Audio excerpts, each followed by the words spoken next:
আসসালামু আলাইকুম ওয়া রাহমাতুল্লাহ।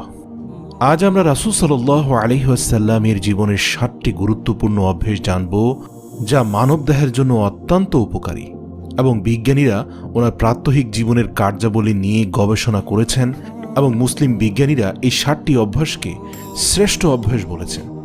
১. সকাল সকাল ঘুম থেকে জাগ্রত হওয়া। মহানবী হযরত মুহাম্মদ সাল্লাল্লাহু আলাইহি ওয়াসাল্লাম তাড়াতাড়ি ঘুম থেকে জাগতেন এবং দিনের কাজ শুরু করতেন। আজ বিজ্ঞান প্রমাণ করে যে সকাল সকাল ঘুম থেকে জাগ্রত হওয়া মানুষের মধ্যে প্রোডাক্টিভিটি বেশি থাকে এবং সেই সঙ্গে যারা দ্রুত ঘুম থেকে উঠে তাদের হতাশা কিংবা দুশ্চিন্তাগ্রস্ত হওয়ার সম্ভাবনাও কম থাকে।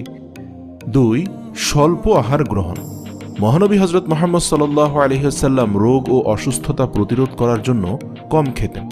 বহু বছর পরে বিজ্ঞান আজ প্রমাণ করে যে স্বল্প আহার গ্রহণ আমাদের মধ্যে অনেক রোগ প্রতিরোধ ক্ষমতা বৃদ্ধি করে। ৩ নম্বর হচ্ছে ধীরে ধীরে খাদ্য গ্রহণ।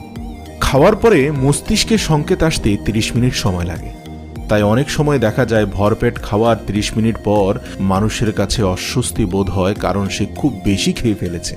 তাই পেট খালি থাকতেই খাবার বন্ধ করা উচিত। দেখবেন ৩০ মিনিট পরে আপনার মনে হবে আপনার পেট পূর্ণ হয়ে গেছে। অথবা ধীরে ধীরে খাবার গ্রহণ করতে পারেন, যার ফলে আপনি বুঝতে পারবেন আপনার পেট ভরে গেছে। পরিবারের সঙ্গে খাবার খাওয়া।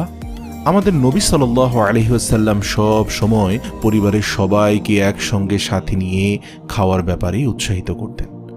আজ বিজ্ঞান বলে যে পরিবারের সবাই একসঙ্গে খাবার খেলে অনেকাংশে মানসিক চাপ কমে যায়। ৫ নম্বর হচ্ছে ৩ শ্বাসে পানি পান। মহানবী সাল্লাল্লাহু আলাইহি ওয়াসাল্লাম ৩ শ্বাসে পানি পান করতেন।